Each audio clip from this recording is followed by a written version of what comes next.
Le millionnaire a forcé son fils à épouser la nounou de la famille pour le punir. Mais il est resté paralysé en voyant comment elle traitait sa petite fille. Le soleil de juin inondait le bureau d'Alain Lambert d'une lumière dorée qui semblait se moquer de son humeur sombre.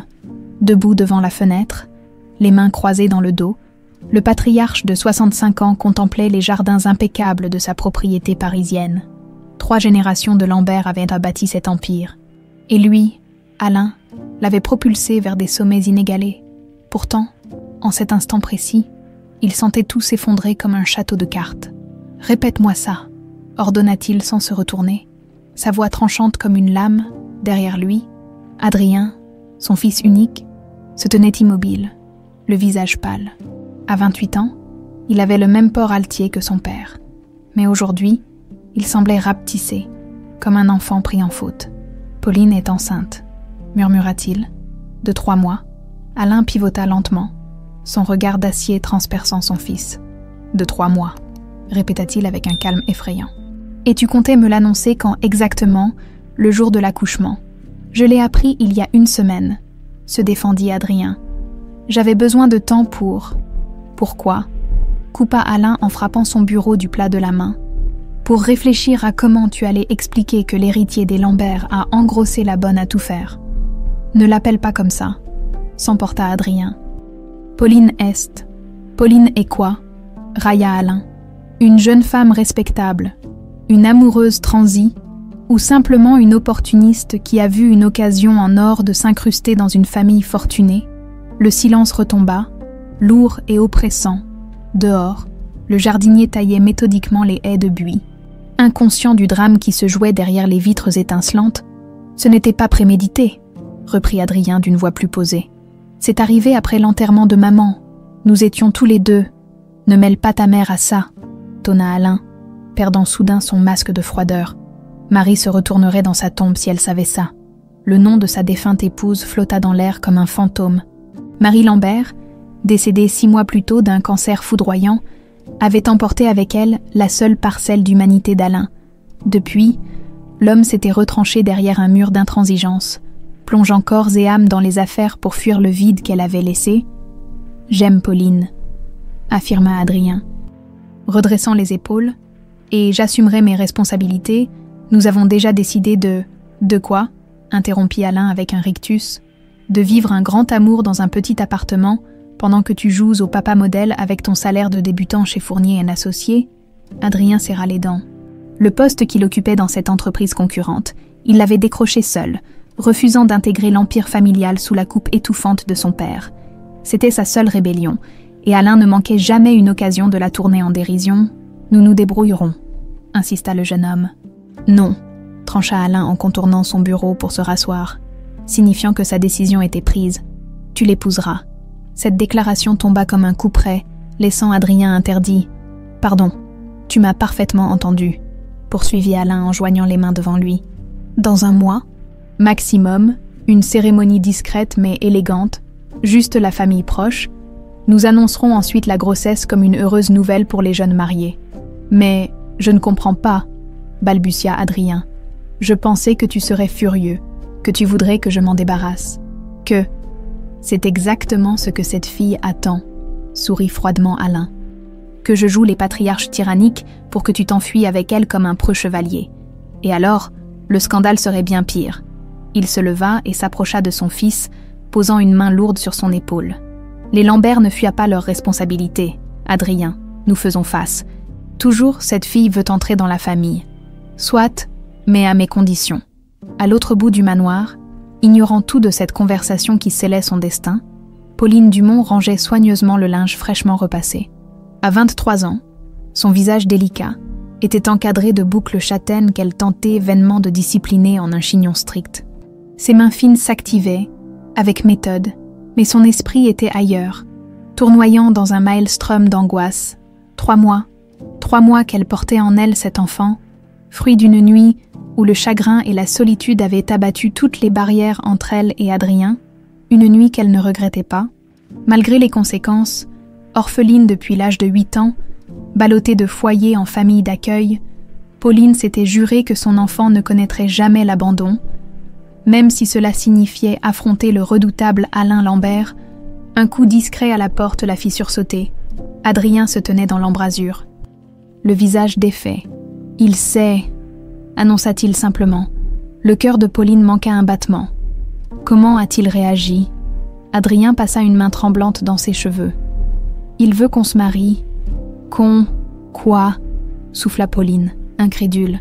« 1 mois, maximum, une cérémonie discrète. » Pauline s'assit lentement sur le bord du lit. Ses jambes ne la portant plus. « Mais pourquoi?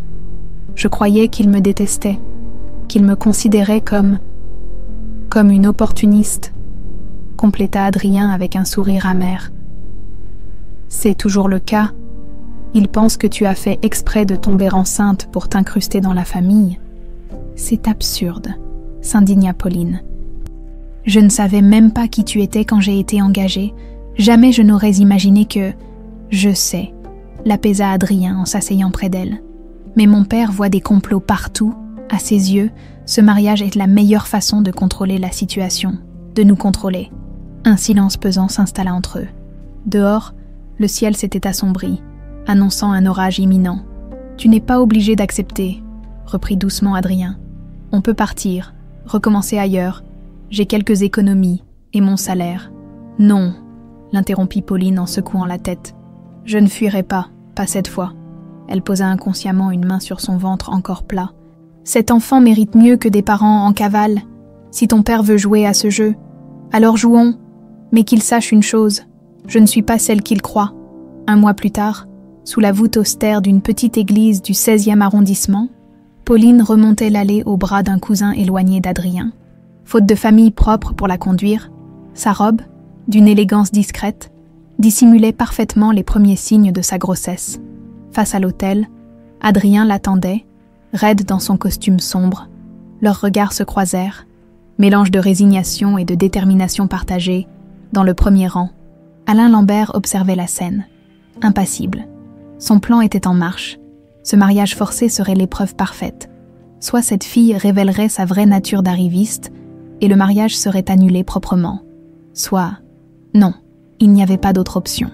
Aucune femme, surtout pas une domestique sans le sou, ne pourrait supporter longtemps le poids du nom des Lambert.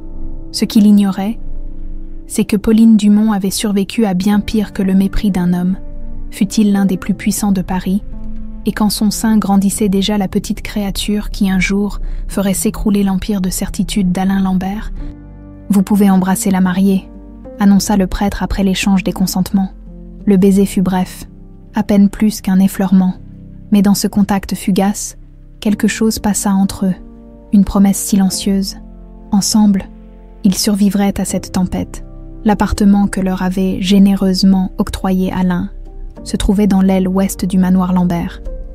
Suffisamment loin de la résidence principale pour que Pauline ne puisse être considérée comme une véritable intruse, mais assez proche pour que le patriarche garde un œil vigilant sur ce qu'il appelait en privé « l'expérience ». « Tu appelles ça un appartement ?» s'était exclamé Adrien lors de leur emménagement. « C'est à peine plus grand que ta chambre de bonne d'avant. » Pauline avait observé en silence les 2 pièces aux murs défraîchis et au mobilier vieillot. La chambre donnait sur les communs, là où les jardiniers entreposèrent leurs outils. Le salon-cuisine offrait juste assez d'espace pour une petite table et 2 chaises. « C'est temporaire », avait-elle murmuré en posant sa maigre valise. « On trouvera mieux plus tard. » Mais 3 mois après leur mariage, rien n'avait changé. Adrien partait tôt et rentrait tard, s'enfonçant chaque jour davantage dans son travail chez Fournier & Associés, comme pour fuir cette vie qu'il n'avait pas choisie. Pauline, licenciée de son poste de gouvernante le jour même du mariage, passait ses journées dans ce qui ressemblait davantage à une prison dorée qu'à un foyer. « Madame Lambert, votre beau-père demande à vous voir. » La voix de Gisèle, la gouvernante qui l'avait remplacée, tira Pauline de ses pensées. Elle lissa machinalement sa robe, l'une des rares qui lui allait encore, son ventre de 6 mois tendant désormais le tissu. « J'arrive », répondit-elle, le cœur battant. Ses convocations dans le bureau d'Alain étaient devenues un rituel hebdomadaire, une forme de torture psychologique où le patriarche s'ingéniait à lui rappeler sa place d'indésirable. Alain ne leva même pas les yeux de ses papiers lorsqu'elle entra. « Asseyez-vous », ordonna-t-il sèchement. continuant de griffonner pendant encore 2 longues minutes avant de daigner la regarder. « Votre allocation mensuelle », annonça-t-il en poussant une enveloppe à travers le bureau. « J'ai réduit le montant de 20%. » Pauline resta impassible. Bien que son estomac se nouât, l'allocation, déjà maigre, leur permettait à peine de couvrir les frais quotidiens, Alain ayant expressément interdit à son fils de puiser dans son compte personnel. « Puis-je savoir pourquoi ?» demanda-t-elle calmement. « Les temps sont durs, » répondit Alain avec un sourire froid. « Les affaires ne sont plus ce qu'elles étaient. » C'était un mensonge éhonté. Les journaux économiques ne tarissaient pas d'éloges sur la santé florissante du groupe Lambert. « Je vois, » dit simplement Pauline en prenant l'enveloppe. « Est-ce tout ?»« Non, » reprit Alain en joignant ses mains sous son menton. « J'aimerais connaître vos projets après l'accouchement. »« Mes projets ?»« Allons, Pauline, ne jouez pas les ingénus. Vous n'allez quand même pas prétendre que vous comptez élever cet enfant vous-même.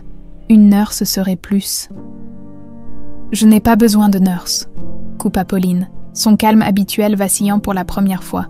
« J'élèverai mon enfant moi-même. » Alain haussa un sourcil, visiblement surpris par cette rébellion inattendue.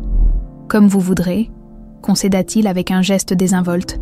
« Mais ne venez pas pleurnicher lorsque vous réaliserez que la maternité n'est pas une sinécure, surtout pour quelqu'un de votre expérience. » Pauline se leva, la main crispée sur l'enveloppe. « Si c'est tout, je vous laisse à vos occupations. » De retour dans leur petit appartement, elle s'autorisa enfin à trembler. 6 mois de ce traitement l'avaient endurcie, mais chaque entrevue avec Alain la laissait épuisée, comme si elle avait mené un combat physique. Elle ouvrit l'enveloppe et compta les billets, calculant mentalement ce qu'elle pourrait acheter pour le bébé.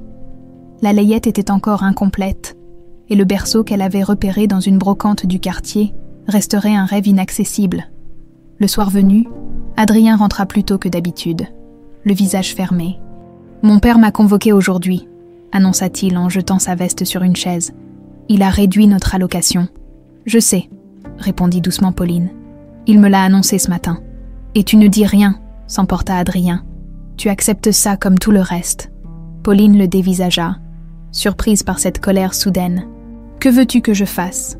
Que je hurle ? Que je fasse mes valises ? » « Peut-être, oui, » cria-t-il. « Peut-être qu'on devrait partir, vivre notre vie loin de lui et de ses manipulations. »« Avec quel argent ?» demanda calmement Pauline. « Ton salaire ne suffira pas pour nous 3, et je ne peux pas travailler dans mon état. » Adrien se laissa tomber sur une chaise.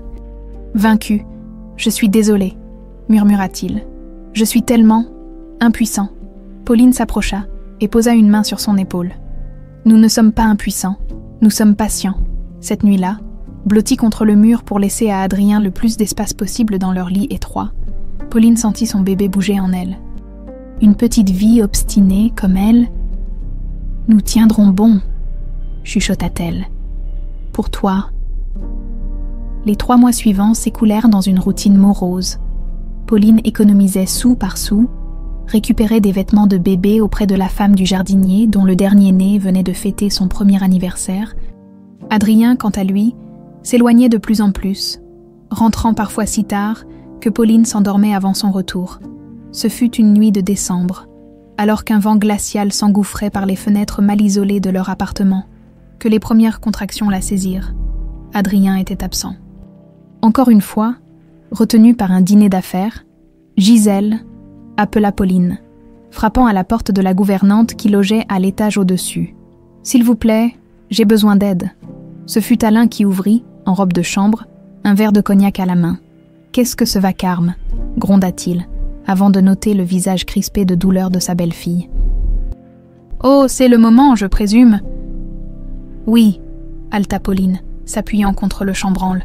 « Pouvez-vous appeler une ambulance ?» Alain hésita une fraction de seconde, puis appela son chauffeur. « Inutile d'ameuter tout le quartier, Gérard vous conduira à la clinique Saint-Joseph. » Le trajet se déroula dans un silence pesant. Alain ayant choisi à la surprise générale d'accompagner Pauline, assis à l'avant, il ne se retourna pas une seule fois, même lorsque les gémissements de la jeune femme s'intensifièrent. Ce fut dans une petite chambre individuelle, après 6 heures d'un travail éprouvant, qu'Alice Lambert vint au monde sous le regard émerveillé d'Adrien. Arrivée à la dernière minute, la cravate de travers et les joues rougies par le froid et l'alcool, Elle est magnifique, souffla-t-il en tenant maladroitement le petit paquet emmailloté que l'infirmière lui avait confié. Pauline, épuisée mais radieuse, observait cette première rencontre entre un père et sa fille avec un mélange d'espoir et d'appréhension. Peut-être que cet enfant innocent parviendrait à réparer ce que les adultes avaient brisé. « Alain est là », murmura Adrien, en déposant délicatement le bébé dans les bras de sa mère. « Il attend dans le couloir. » Le cœur de Pauline manqua un battement. « Il veut la voir. » Adrien secoua la tête. « Je ne sais pas. Il n'a rien dit. » Après un long moment d'hésitation, il se dirigea vers la porte et l'ouvrit, révélant la silhouette imposante de son père. « Tu veux entrer ?» proposa-t-il. Alain jeta un regard vers le lit, où Pauline berçait Alice. Pendant un instant, quelque chose vacilla dans ses yeux, une émotion fugace. Aussitôt réprimé, « Non !» répondit-il sèchement. « Je passais juste m'assurer que tout était en ordre. » Sur ces mots, il tourna les talons et disparut, laissant derrière lui un silence lourd de désillusion. Ce soir-là, dans la pénombre de sa chambre d'hôpital, Pauline contempla le visage parfait de sa fille endormie et se fit une promesse solennelle. Jamais Alice ne souffrirait du rejet de son grand-père. Elle serait aimée, protégée, valorisée. Tout ce que Pauline n'avait jamais eu, au manoir Lambert. Alain se tenait immobile devant le portrait de Marie. « Elle lui ressemble », murmura-t-il au visage souriant de sa défunte épouse. Cette ressemblance inattendue entre le bébé et sa grand-mère l'avait ébranlé plus qu'il ne voulait l'admettre. D'un geste brusque, il vida son verre de cognac et se détourna. Les sentiments étaient une faiblesse qu'il ne pouvait se permettre. Cet enfant, comme sa mère, n'était qu'une intruse, une menace pour tout ce qu'il avait construit. Pourtant, alors qu'il s'enfonçait dans la nuit, le souvenir des minuscules doigts serrés en poing continuait de le hanter. 6 mois s'étaient écoulés depuis la naissance d'Alice, 6 mois durant lesquels la petite fille avait grandi, passant du statut de nourrisson fragile à celui de bébé vigoureux aux grands yeux curieux. 6 mois durant lesquels, chaque jour, Pauline s'était émerveillée devant ce petit être qui changeait à vue d'œil. Dans leur modeste appartement, désormais égayé par quelques jouets colorés et des photos d'Alice punaisées au mur, Pauline berçait sa fille tout en fredonnant une mélodie douce. La petite, somnolente après sa tétée du soir, luttait contre le sommeil, ses paupières s'abaissant puis se relevant brusquement, comme si elle craignait de manquer quelque chose d'important. « Dors, mon ange », chuchota Pauline. « Demain est un autre jour. » Un bruit de clé dans la serrure annonça le retour d'Adrien, depuis la naissance d'Alice. Il rentrait plus tôt, parfois même avec un petit cadeau pour sa fille, un hochet, un doudou, une barrette pour ses cheveux encore clairsemés. Peu à peu, le jeune homme s'était attaché à cet enfant qu'il n'avait pas désiré mais qui, par sa simple existence, avait apporté une lumière inattendue dans leur vie contrainte. « Comment vont mes 2 princesses ?» demanda-t-il, en déposant sa serviette sur la table. « Chut !» souffla Pauline avec un sourire. « Elle s'endort enfin !» Adrien s'approcha sur la pointe des pieds et contempla sa fille. L'amour qui envahit son regard à cet instant fit battre le cœur de Pauline un peu plus vite. Ces moments-là, de plus en plus fréquents, lui donnèrent l'espoir qu'un jour, peut-être, ils formeraient une vraie famille. « Je la couche et je reviens », murmura-t-elle en se levant doucement pour ne pas réveiller Alice. Dans la chambre, le berceau finalement acquis après des semaines d'économie trônait près de leur lit. Pauline y déposa délicatement sa fille, remonta la couverture et se pencha pour embrasser son front. « Je t'aime plus que tout », souffla-t-elle, quand elle rejoignit Adrien dans la pièce principale. Elle le trouva en train de déboucher une bouteille de vin. « Une occasion spéciale », s'étonna-t-elle. « J'ai eu une augmentation », annonça-t-il avec un sourire. « Pas énorme, mais assez pour nous permettre d'envisager. Un vrai appartement. » Pauline resta interdite. « Tu veux dire, quitter le manoir ? Pourquoi pas ?» répondit Adrien en lui tendant un verre. « On pourrait prendre quelque chose dans le 15e. Pas trop loin de mon travail. Rien d'extravagant. Mais au moins, on serait chez nous, loin de lui. » Pauline prit une gorgée de vin. Savourant à la fois l'arôme fruité et cette idée de liberté, depuis son mariage, elle n'avait jamais vraiment eu l'impression d'être chez elle. « Ton père ne serait pas d'accord ?» dit-elle finalement. « Mon père n'a pas à être d'accord », rétorqua Adrien avec une pointe d'amertume. « J'ai 29 ans. Une femme, une fille. Il est temps que je prenne mes propres décisions. » Cette détermination nouvelle chez Adrien surprit et émut Pauline. Elle posa une main sur la sienne. « Je te suis, où que tu veuilles aller. » Leur moment d'intimité fut interrompu par un coup sec à la porte, sans attendre de réponse. Alain entra, son regard glacial balayant rapidement la pièce. « J'ai besoin de te parler », dit-il à son fils sans même saluer Pauline. En privé. Adrien se leva à contre-cœur. « Je reviens », murmura-t-il à Pauline avant de suivre son père dans le couloir. Restée seule, Pauline sentit l'angoisse familière lui nouer l'estomac. Ces derniers temps, Alain était plus distant que jamais, évitant scrupuleusement tout contact avec Alice. Pauline l'avait surpris une fois, observant la petite qui jouait dans son parc depuis le seuil de la porte.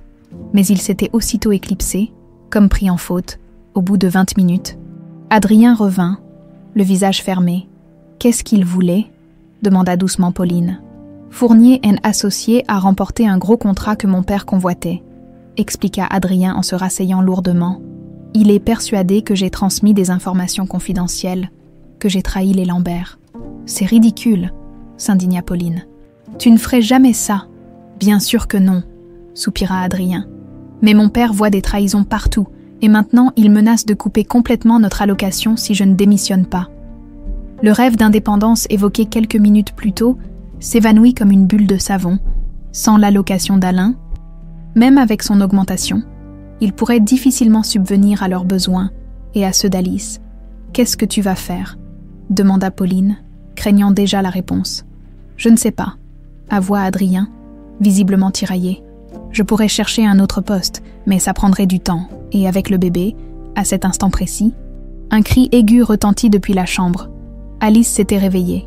Pauline se leva pour aller la chercher. Mais à sa grande surprise, Adrien la devança. « Je m'en occupe ?» dit-il avec un sourire fatigué. De la cuisine où elle préparait le biberon, Pauline pouvait entendre Adrien parler doucement à sa fille, lui racontant des histoires inventées de princesses courageuses et de dragons apprivoisés. Ce père, d'abord réticent, s'était métamorphosé au contact de sa fille, découvrant une tendresse qu'il ne se connaissait pas. Pendant ce temps, dans son bureau, Alain contemplait une vieille photographie encadrée. Marie, radieuse dans sa robe d'été, tenait dans ses bras un Adrien de 3 ans. Son visage reflétait un bonheur simple et authentique qui avait déserté le manoir Lambert depuis sa disparition. « Tu me manques tellement », murmura-t-il au portrait, se permettant un instant de vulnérabilité dans la solitude de son sanctuaire. Le lendemain matin, alors que Pauline donnait le bain à Alice dans la petite baignoire en plastique posée sur la table de la cuisine, Gisèle frappa à la porte. « Monsieur Lambert vous demande, madame », annonça-t-elle avec une expression indéchiffrable. Le cœur de Pauline se serra. Ces convocations matinales n'auguraient jamais rien de bon. « Dites-lui que j'arrive dès que j'ai fini le bain d'Alice », répondit-elle calmement. Gisèle hésita. Il a précisé que c'était urgent. Pauline soupira. « Très bien. Pouvez-vous rester avec Alice un moment ? Je ne serai pas longue. » La gouvernante acquiesça, un léger sourire adoucissant son visage habituellement impassible.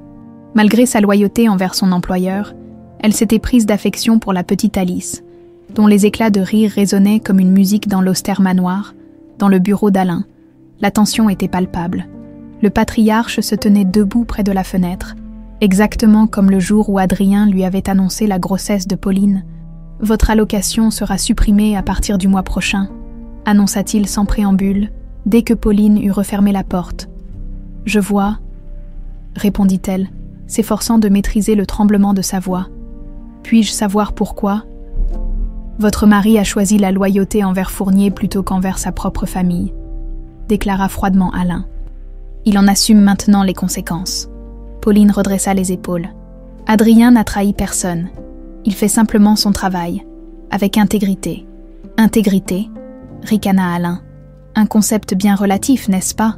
Surtout pour une femme qui s'introduit dans une famille par le biais d'une grossesse opportune. » La colère, rare chez Pauline, monta comme une vague. « Je n'ai jamais cherché à entrer dans votre famille, monsieur Lambert. C'est vous qui avez imposé ce mariage. Pour protéger mon fils de lui-même, » rétorqua Alain. « Et la suite me donne raison. Regardez-le, piégé avec une femme et un enfant qu'il n'a jamais voulu, obligé de travailler pour des concurrents. Vous vous trompez, » dit simplement Pauline. « Adrien aime Alice, et il commence à nous construire une vie, loin de votre ombre. » Quelque chose vacilla dans le regard d'Alain. Surprise, doute, ou peut-être une pointe de respect involontaire pour cette jeune femme qui, malgré tout, tenait tête. « Nous verrons combien de temps durera cette illusion », conclut-il sèchement. « Vous pouvez disposer ?» De retour auprès d'Alice, Pauline la serra contre son cœur un peu plus fort que d'habitude, sans l'allocation d'Alain. Les jours à venir seraient difficiles, mais pour la première fois depuis longtemps. Une détermination nouvelle l'habitait. Cet enfant méritait mieux que les manipulations et le mépris d'Alain Lambert. Ce soir-là, quand Adrien rentra, ce fut pour trouver Pauline en train de consulter des offres d'emploi sur le journal local. « Qu'est-ce que tu fais ?» demanda-t-il intrigué. « Je cherche du travail », répondit-elle simplement. « Ton père a supprimé notre allocation », Adrien blêmit. « Il l'a vraiment fait. »« Oui », confirma Pauline. « Mais ce n'est pas grave. On s'en sortira. » Pour la première fois, il y avait dans sa voix une confiance tranquille, presque sereine. Elle qui avait toujours dû se battre pour survivre savait, au fond d'elle-même, qu'avec Alice, elle avait trouvé une force nouvelle, une raison de ne jamais abandonner. Dans son berceau, Alice gazouillait joyeusement, inconsciente des tempêtes qui agitaient le monde des adultes, et dans un coin de la pièce, une vieille peluche léguée par Marie à son fils des années auparavant veillait silencieusement sur cette nouvelle génération de Lambert.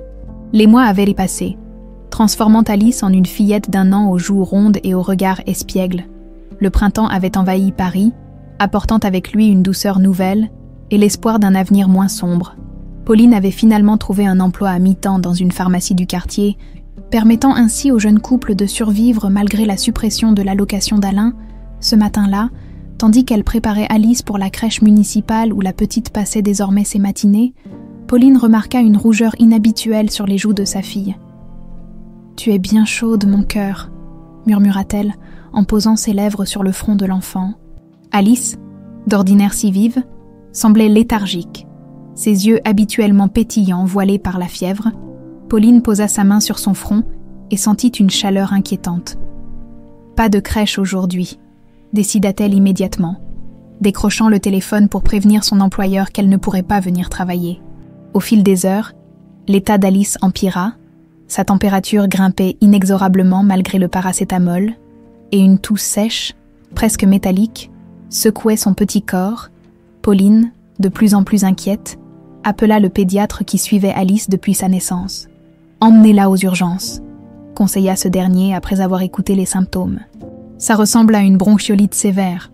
Le cœur battant, Pauline enveloppa Alice dans une couverture et se précipita vers la sortie, dans le hall du manoir. Elle croisa Gisèle qui remarqua immédiatement son air affolé. « Que se passe-t-il, madame ?» s'enquit la gouvernante. « Alice est malade. Je dois l'emmener à l'hôpital », expliqua précipitamment Pauline. « Je n'ai pas le temps d'appeler un taxi. Est-ce que vous pourriez… »« Je vais prévenir monsieur », proposa Gisèle. « Il pourra vous faire conduire par Gérard. »« Non », protesta Pauline. « Ce n'est pas nécessaire de… » Mais la gouvernante s'était déjà éloignée d'un pas vif vers le bureau d'Alain. Quelques instants plus tard, le patriarche apparut, son visage impénétrable masquant toute émotion. « Gisèle m'a dit que l'enfant est malade », constata-t-il froidement. « Oui », confirma Pauline, serrant Alice contre elle. « Je dois l'emmener aux urgences immédiatement. » Alain observa sa petite fille, notant sa respiration laborieuse et ses joues écarlates.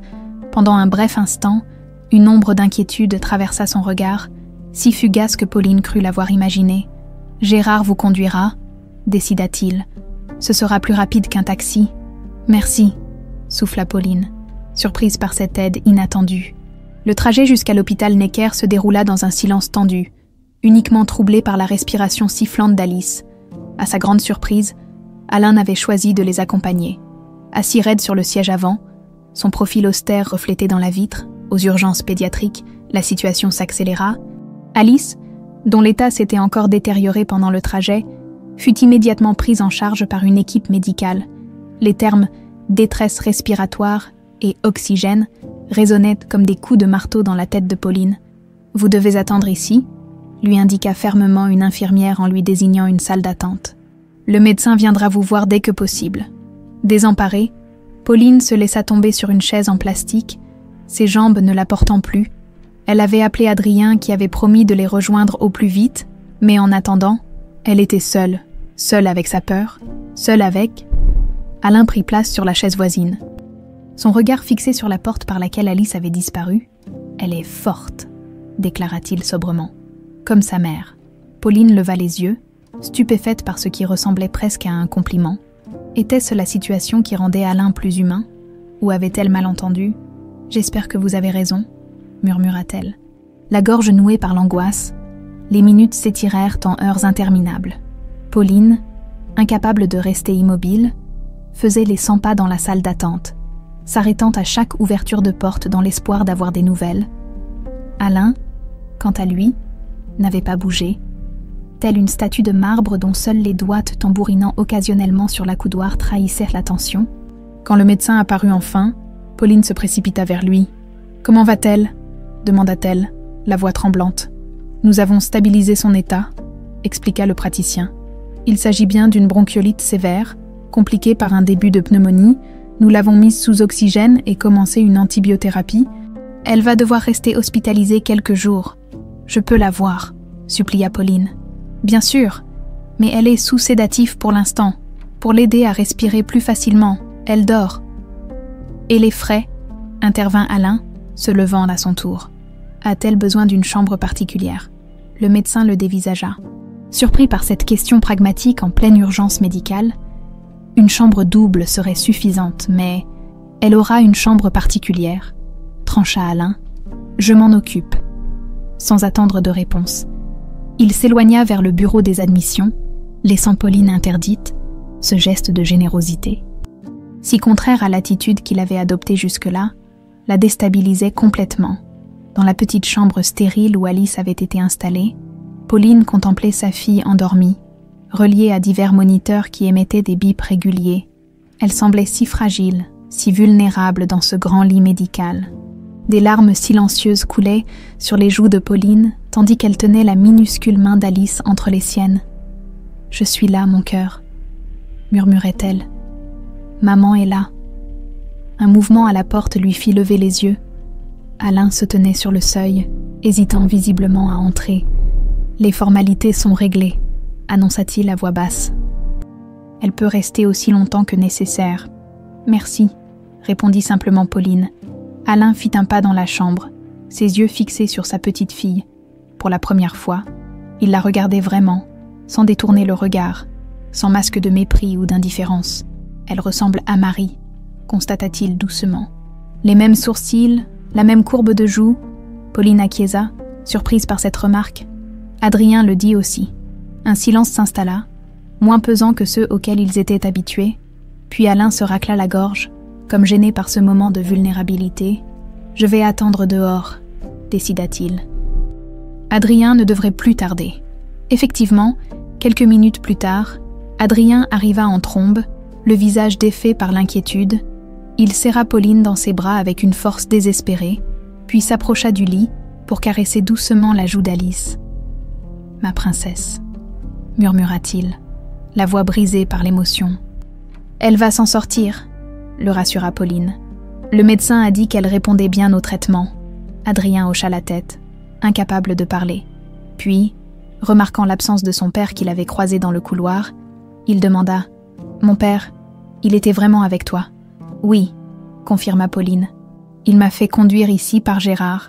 Il a pris une chambre particulière pour Alice, et il est resté tout ce temps ?» Adrien secoua la tête, incrédule. « Je ne comprends pas. Depuis des mois, il fait comme si Alice n'existait pas. Et soudain, je ne comprends pas non plus, » admit Pauline. « Mais aujourd'hui, j'ai vu quelque chose dans ses yeux quand il regardait Alice, comme si, pour la première fois, il la voyait vraiment. Cette nuit-là, tandis qu'Adrien était rentré prendre quelques affaires pour Pauline, qui avait insisté pour rester auprès d'Alice, un visiteur inattendu se présenta à la porte de la chambre. Alain, le visage tiré par la fatigue, tenait dans ses mains un petit ours en peluche usé par les années. C'était à Adrien, expliqua-t-il en déposant le jouet près d'Alice. Marie le lui avait offert pour son premier anniversaire. Je me suis dit que, peut-être, il laissa sa phrase en suspens. Embarrassé par ce geste qu'il ne s'expliquait pas lui-même, Pauline, touchée, hocha simplement la tête. « Merci », dit-elle doucement. Je suis sûre qu'Alice l'aimera. » Alain contempla encore un instant sa petite fille, puis tourna les talons sans ajouter un mot. Mais alors qu'il sortait, une photographie glissa de la poche de sa veste et tomba silencieusement sur le sol carrelé. Pauline se pencha pour la ramasser. C'était une vieille photo de Marie, souriante dans un jardin d'été. Au dos, une inscription à demi effacée attira son attention. « À ma chère sœur, pour qu'elle n'oublie jamais d'où nous venons, avec tout mon amour. » Intriguée, Pauline retourna la photo plusieurs fois entre ses doigts. Marie avait une sœur. Adrien ne lui en avait jamais parlé, et Alain encore moins. Qui était cette mystérieuse I, et pourquoi son existence semblait avoir été effacée de l'histoire familiale des Lambert? Avant qu'elle ne puisse réfléchir davantage à cette énigme, Alice s'agita dans son sommeil. Réclamant immédiatement toute son attention, Pauline glissa la photo dans sa poche, décidant de la rendre à Alain plus tard, et peut-être, si l'occasion se présentait, de lui poser quelques questions sur ce secret de famille. Dans le couloir désert de l'hôpital, Alain s'éloignait d'un pas lourd, inconscient d'avoir laissé tomber bien plus qu'une simple photographie, le premier indice d'une vérité enterrée depuis trop longtemps. 3 jours après son admission, Alice put enfin quitter l'hôpital. Sa petite poitrine se soulevait encore difficilement parfois, mais la fièvre avait disparu, et son sourire illuminait à nouveau son visage poupin. Pauline, épuisée mais soulagée, la serrait contre elle comme le plus précieux des trésors, tandis qu'Adrien finalisait les dernières formalités de sortie. « Tout est réglé », annonça-t-il en revenant vers elle. « On peut rentrer à la maison. » Pauline hésita un instant. « Tu crois que ton père sera là ?» Depuis l'incident de la photographie, Alain n'était pas revenu à l'hôpital. Adrien avait tenté de l'appeler plusieurs fois, mais s'était systématiquement heurté au secrétariat qui invoquait des réunions importantes. Pourtant, les frais hospitaliers avaient été intégralement pris en charge, et un immense bouquet de fleurs avait été livré dans la chambre, avec une carte simplement signée « à elle ». « Je ne sais pas », avoua Adrien en haussant les épaules. « Avec lui, c'est toujours. » Il n'acheva pas sa phrase. Mais Pauline comprit, depuis qu'elle connaissait Alain Lambert. Elle avait appris que ces moments de générosité étaient souvent suivis de longs replis sur lui-même. Comme si la moindre manifestation d'humanité l'effrayait, le trajet du retour se fit dans un taxi. Adrien n'ayant pas osé demander à nouveau le service du chauffeur familial, lorsqu'ils arrivèrent au manoir, une surprise les attendait. Leur appartement, d'ordinaire si exigu, avait été entièrement réaménagé, un mur avait été abattu, doublant l'espace de vie, et une véritable chambre pour Alice avait été créée, meublée avec goût d'un lit à barreaux en bois clair, d'une commode assortie et d'une petite bibliothèque déjà garnie de livres d'images. Mais, quand, comment ? Balbutia Pauline. Stupéfaite, Gisèle, qui passait dans le couloir, s'arrêta à leur niveau. « Monsieur a fait venir les ouvriers dès votre départ pour l'hôpital », expliqua-t-elle. Ils ont travaillé jour et nuit. Adrien et Pauline échangèrent un regard incrédule. Ce geste d'Alain dépassait de loin tout ce qu'ils auraient pu imaginer. « Il est là », demanda Adrien. « Non, monsieur », répondit Gisèle. « Il est parti ce matin pour Genève, une affaire urgente, a-t-il dit, une fois la gouvernante partie. » Pauline déposa Alice dans son nouveau lit, où la petite s'endormit presque instantanément, épuisée par les émotions de la journée. « Je ne comprends plus rien », murmura Adrien, en se laissant tomber sur le canapé, lui aussi nouveau. « Un jour, il nous traite comme des parias. Le lendemain, il transforme notre appartement en palace. » Pauline s'assit à côté de lui et sortit de son sac la photographie trouvée dans la chambre d'hôpital. « J'ai trouvé ça, » dit-elle doucement. « Ton père l'a fait tomber l'autre soir. » Adrien examina l'image, un sourire nostalgique aux lèvres. « C'est maman dans le jardin de la maison de campagne. » Puis, il retourna la photo et son expression changea. « Qu'est-ce que c'est que ça ?»« Je ne sais pas, » admit Pauline. « Ta mère avait une sœur, pas que je sache, » répondit Adrien, perplexe. « Elle ne m'a jamais parlé de famille. Je croyais qu'elle était fille unique. » Cette révélation laissa un étrange malaise entre eux. Si Marie avait eu une sœur, pourquoi l'avoir cachée à son propre fils? Et pourquoi Alain maintenait-il ce secret? L'occasion de poser ces questions ne se présenta pas immédiatement. Alain resta absent pendant 2 semaines entières. Et à son retour, il semblait à nouveau distant, évitant soigneusement Pauline et Adrien. Ce fut un événement imprévu qui vint perturber cette nouvelle routine. Alors que Pauline se promenait avec Alice dans le jardin par une belle matinée de juin, elle remarqua une femme élégante qui observait la petite fille depuis le portail. « Vous cherchez quelqu'un » demanda Pauline en s'approchant, méfiante. La femme, qui devait avoir une 50aine d'années, portait un tailleur gris perle et des lunettes de soleil qui masquaient une partie de son visage. Pourtant, quelque chose dans sa posture, dans la courbe de sa mâchoire, éveilla chez Pauline un sentiment étrange de familiarité. « Pardonnez mon indiscrétion », s'excusa l'inconnu, avec un léger accent que Pauline ne put identifier. « J'admirais votre adorable fille. Quel âge a-t-elle » ?« Un peu plus d'1 an, » répondit Pauline, de plus en plus mal à l'aise. « Excusez-moi, mais qui êtes-vous » La femme retira ses lunettes, révélant des yeux d'un bleu perçant qui rappelaient ceux de Marie. Le cœur de Pauline manqua un battement. « Je m'appelle Isabelle Fournier », se présenta l'étrangère, « et je crois que nous avons beaucoup à nous dire. »« Pauline, comment connaissez-vous mon nom ?» demanda Pauline, son instinct de protection maternelle en alerte. « Je connais beaucoup de choses », répondit mystérieusement Isabelle. « Sur vous, sur cette maison, sur ses habitants et sur vos origines. » Pauline resserra instinctivement son étreinte autour d'Alice. « Je ne comprends pas. »« Bien sûr que non, » sourit Isabelle.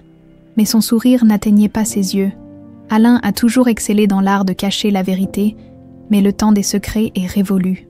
Elle sortit une carte de visite de son sac et la tendit à Pauline. « Appelez-moi quand vous voudrez savoir qui vous êtes vraiment. » Sur ces paroles énigmatiques, elle tourna les talons et s'éloigna d'un pas élégant, laissant Pauline pétrifiée, la carte à la main, et un millier de questions tourbillonnant dans son esprit. Ce soir-là, alors qu'Alice dormait paisiblement dans sa nouvelle chambre, Pauline raconta sa rencontre troublante à Adrien. Elle avait passé la journée à retourner les mots d'Isabelle dans sa tête, tiraillée entre l'envie de jeter sa carte et celle de l'appeler immédiatement « Fournier », s'étonna Adrien, « comme mon employeur. Je ne sais pas s'il y a un lien, » admit Pauline. « Mais ses yeux, Adrien, elle avait exactement les mêmes yeux que ta mère. » Cette constatation sembla ébranler le jeune homme. « Tu crois que c'est elle, la sœur mystérieuse de la photo ?»« Qui d'autre ?» souffla Pauline. « L'initiale correspond, I pour Isabelle. » Ils furent interrompus par la sonnerie du téléphone. À cette heure tardive, l'appel ne pouvait qu'être important. Adrien décrocha, son visage exprimant d'abord la surprise, puis l'inquiétude. « Oui, d'accord, j'arrive tout de suite, » conclut-il avant de raccrocher. « Qui était-ce » demanda Pauline, alarmée par son expression. « Le secrétariat de mon père » expliqua Adrien en enfilant déjà sa veste. « Il a fait un malaise dans son bureau, rien de grave apparemment.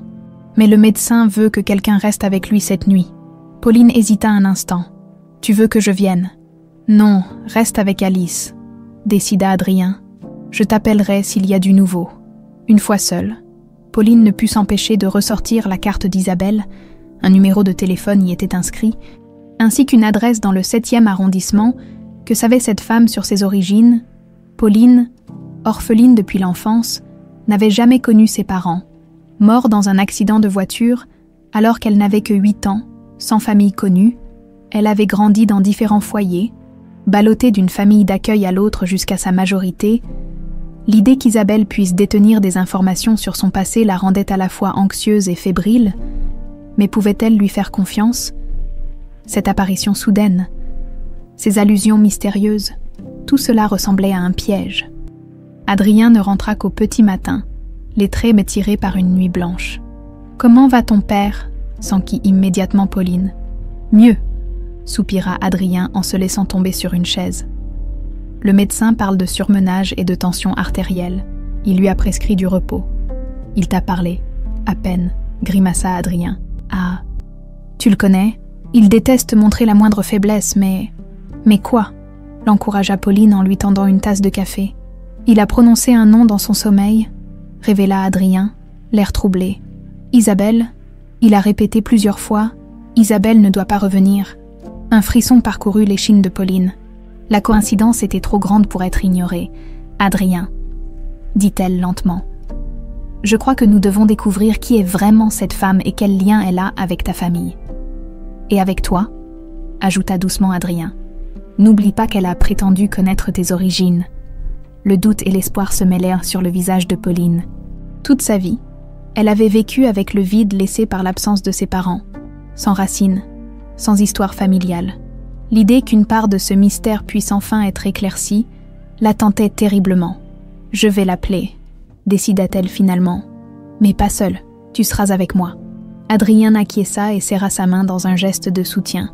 Pour la première fois depuis leur mariage forcé, ils formaient véritablement une équipe, unie face à l'inconnu, dans sa chambre, à l'autre bout du manoir.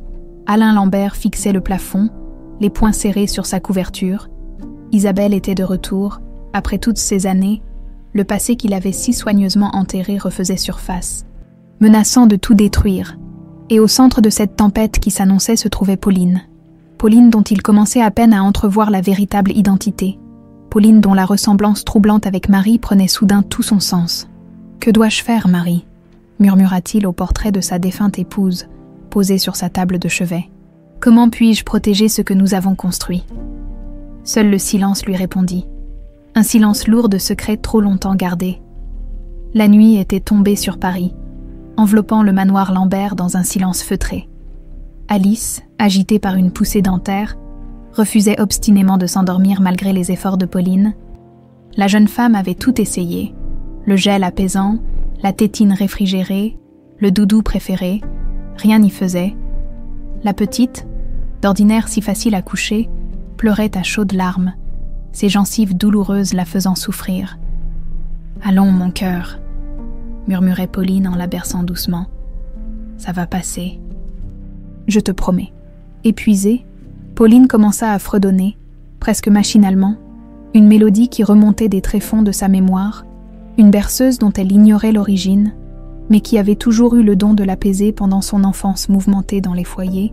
Les notes s'élevèrent, douces et mélancoliques. Dans la pénombre de la chambre, dors mon ange, sous les étoiles, la nuit déploie son grand voile noir.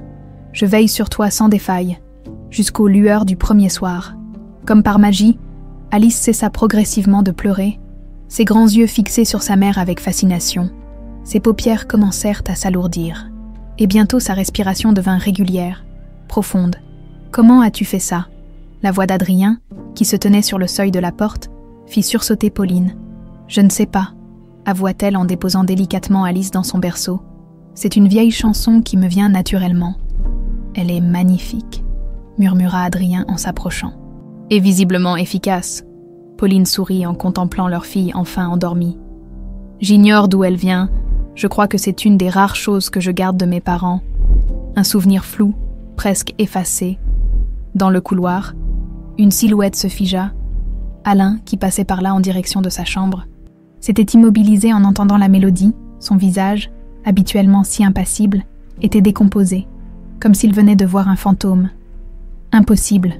souffla-t-il pour lui-même, d'un pas saccadé, presque mécanique. Il regagna sa chambre et s'y enferma à double tour, dans son bureau personnel. Il ouvrit fébrilement un tiroir dissimulé dans sa bibliothèque et en sortit une vieille boîte en bois marquée aux initiales de Marie. Ses mains tremblaient, tandis qu'il l'ouvrait.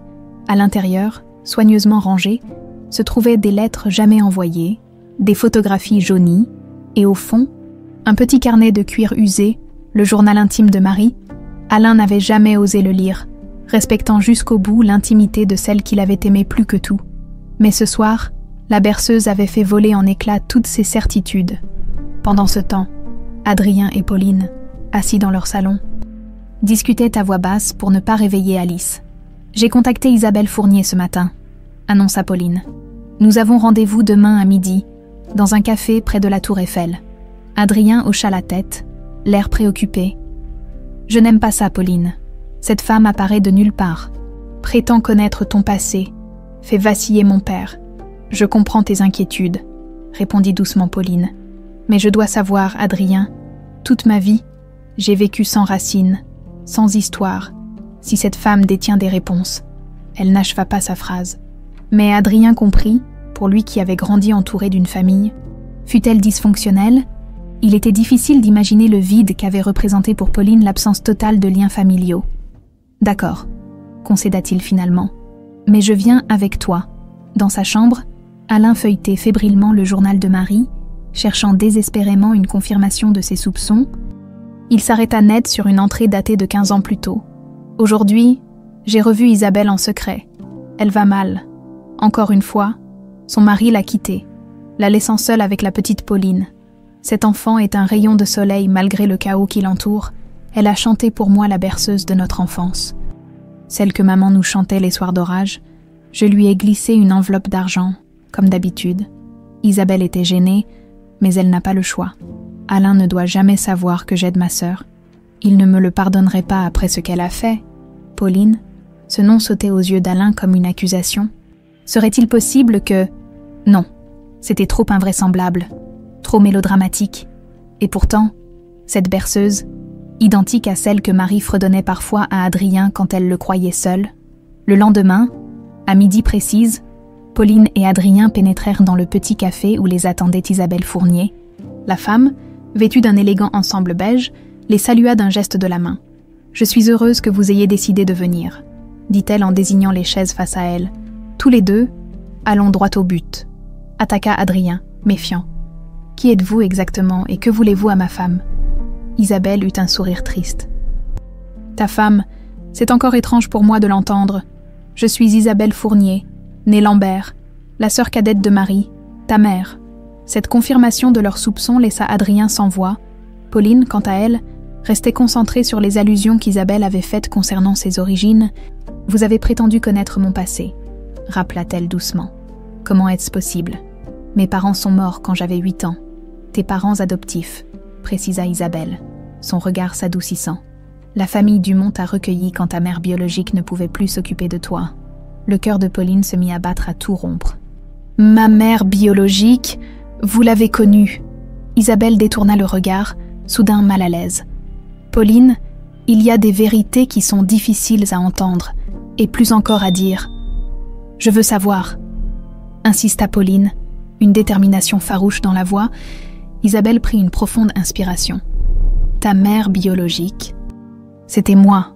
La révélation tomba comme un couperet, laissant Pauline pétrifiée.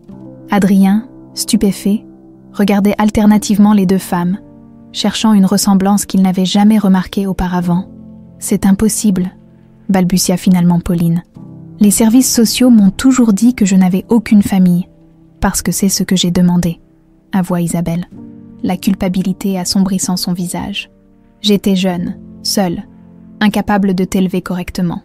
Les Dumont étaient de bonnes personnes, prêtes à te donner ce que je ne pouvais pas t'offrir. Et quand ils sont morts, pourquoi ne pas être revenu me chercher ?»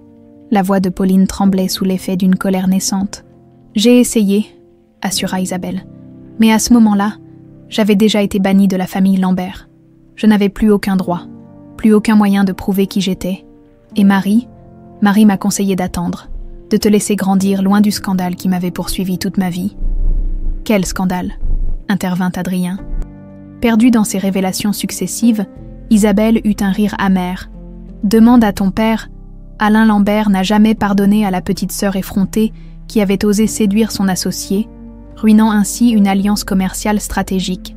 Philippe Fournier, » murmura Adrien, faisant soudain le lien. « Mon patron actuel. » « Exactement, » confirma Isabelle. « L'ironie du sort a voulu que tu travailles pour l'homme qui fut brièvement ton oncle par alliance, avant qu'Alain ne détruise notre mariage. » Pauline, toujours sous le choc, tentait d'assimiler ces informations vertigineuses.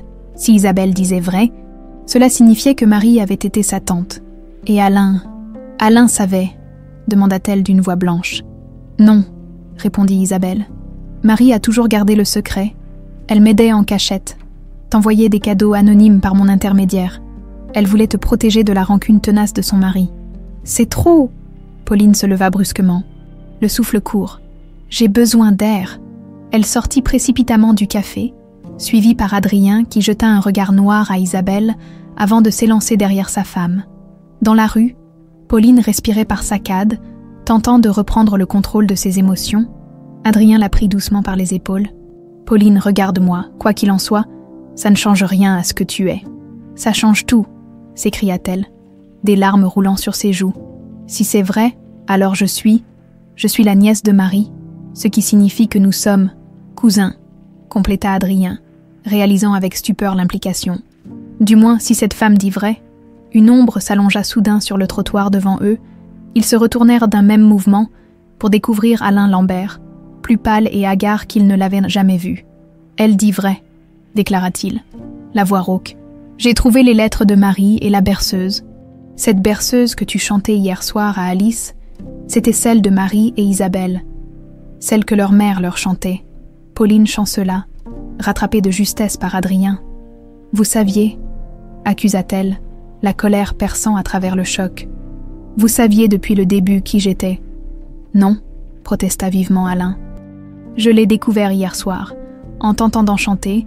Je n'ai jamais fait le lien avant ça, je le jure. Isabelle, qui les avait rejoints sur le trottoir, intervint d'une voix tranchante. Vraiment, Alain, tu n'as jamais trouvé étrange que Marie insiste tant pour engager spécifiquement cette jeune fille comme gouvernante? Tu n'as jamais remarqué à quel point elle veillait sur elle? Alain serra les poings, visiblement ébranlé. Marie n'aurait jamais... Marie a fait ce qu'elle pouvait pour réparer tes erreurs, coupa Isabelle avec force. Elle a réuni sa nièce et son fils sous le même toit, espérant sans doute une réconciliation que tu rendrais impossible par ton orgueil. Un silence pesant s'abattit sur le petit groupe, seulement troublé par les bruits de la ville qui continuait sa course indifférente autour d'eux. Puis, lentement, Alain sortit de sa poche un vieux carnet qu'il tendit à Pauline. « Le journal de Marie », expliqua-t-il doucement. « Il te revient de droit. Peut-être y trouveras-tu les réponses que ni Isabelle ni moi ne pouvons te donner. » Pauline prit le carnet d'une main tremblante. Ce lien tangible avec une femme qu'elle avait à peine connue mais qui, en secret, avait veillé sur elle comme une mère de substitution. « Alice », murmura-t-elle soudain, réalisant avec horreur. « Elle est seule au manoir, avec Gisèle. »« Rentrons », décida Adrien, passant un bras protecteur autour des épaules de sa femme. « Nous avons besoin de temps pour digérer tout ça. » Isabelle fit un pas vers eux, mais Alain l'arrêta d'un geste. « Pas maintenant, Isabelle. Tu en as assez fait pour aujourd'hui. » Alors qu'il s'éloignait, Alain se retourna une dernière fois vers sa belle-sœur. « Pourquoi revenir maintenant, après toutes ces années ?» Le regard d'Isabelle s'assombrit. « Parce que Marie me l'a fait promettre sur son lit de mort. Quand je ne serai plus là, a-t-elle dit, veille à ce que ma famille soit enfin réunie. Je n'ai fait que tenir ma promesse, Alain. » Sur ces mots, elle tourna les talons et disparut dans la foule, laissant derrière elle un passé ressuscité et un avenir incertain. Le retour au manoir se fit dans un silence lourd. Pauline, le journal de Marie serré contre sa poitrine, semblait perdue dans un monde intérieur, où se bousculaient trop d'émotions contradictoires. Adrien conduisait mécaniquement, son visage fermé trahissant sa propre tempête intérieure. Quant à Alain, assis à l'arrière, il contemplait par la fenêtre le paysage parisien avec des yeux qui ne voyaient rien. Lorsqu'ils arrivèrent enfin, Pauline se précipita vers la chambre d'Alice.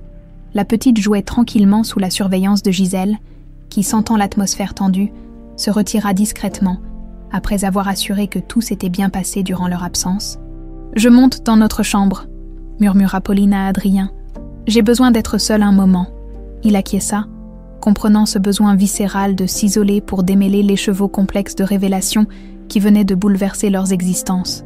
Alain, quant à lui, s'enferma dans son bureau sans un mot.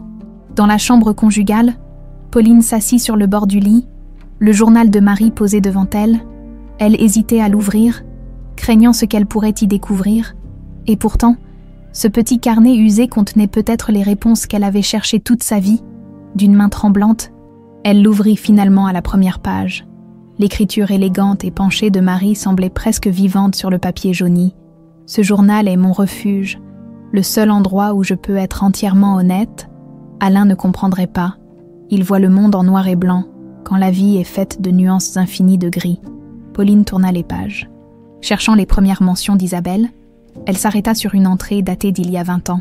« Isabelle m'a annoncé aujourd'hui qu'elle était enceinte. Elle est terrifiée à l'idée de le dire à nos parents, et plus encore à Alain. Son histoire avec Philippe est encore si récente, si fragile. J'ai promis de l'aider, quoi qu'il arrive. » Les heures passèrent, tandis que Pauline plongeait dans l'intimité de celle qui avait été sa tante. Elle découvrait, page après page, l'histoire d'une femme déchirée. Entre sa loyauté envers son mari et son amour pour sa sœur, Marie avait secrètement soutenu Isabelle pendant sa grossesse, puis l'avait aidée financièrement après sa naissance. Quand les parents adoptifs de Pauline étaient décédés, Marie avait tenté de convaincre Alain d'adopter la petite, mais face à son refus catégorique, elle s'était résignée à veiller sur elle de loin. « J'ai vu Pauline aujourd'hui, dans ce nouvel orphelinat. Elle a tellement grandi, ses yeux sont toujours aussi vifs, mais il y a maintenant une ombre de tristesse qui me brise le cœur. Si seulement Alain pouvait comprendre que cet enfant n'est pas responsable des erreurs de sa mère. Et plus tard, une entrée qui fit monter les larmes aux yeux de Pauline. « Je l'ai fait! J'ai engagé Pauline comme gouvernante. Alain n'a pas fait le lien avec Isabelle. Pourquoi le ferait-il? Il a effacé ma sœur de sa vie avec une telle détermination qu'il ne verrait pas la ressemblance, même si elle lui crevait les yeux. Avoir ma nièce sous mon toit est à la fois une joie et une torture. Je dois prétendre qu'elle n'est rien pour moi, alors que chaque jour, je voudrais la serrer dans mes bras et lui dire la vérité. » La dernière entrée, écrite d'une main tremblante, datait de quelques jours avant la mort de Marie. Le médecin ne me donne plus beaucoup de temps. J'aurais voulu avoir le courage de tout révéler, de réunir enfin ma famille éclatée. Mais je crains qu'Alain ne rejette Pauline s'il apprend qui elle est vraiment.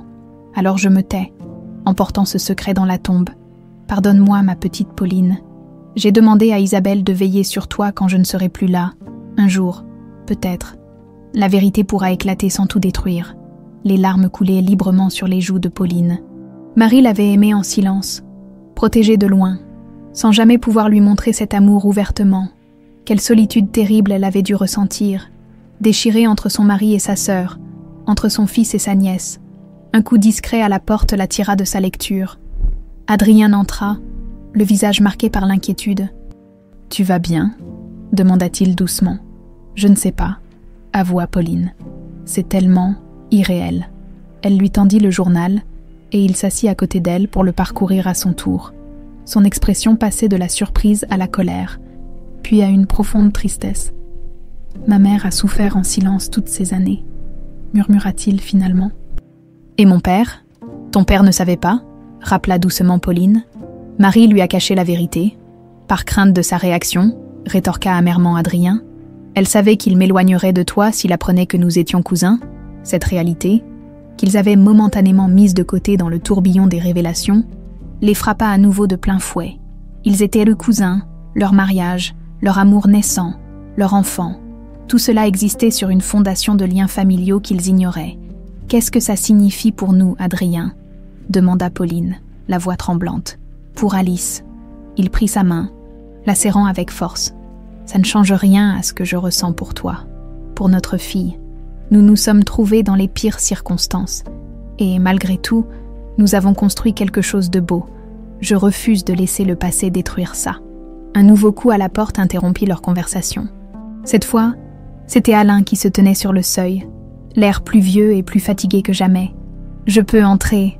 demanda-t-il avec une humilité inhabituelle. Adrien hésita, puis acquiesça sèchement. Alain s'avança dans la pièce, son regard s'attardant sur le journal ouvert entre eux. « J'ai téléphoné à un détective privé », annonça-t-il sans préambule, « pour vérifier les affirmations d'Isabelle. Vous ne la croyez pas ?» s'étonna Pauline. « Je ne fais confiance à Isabelle Fournier en rien », répondit Alain avec une pointe d'amertume.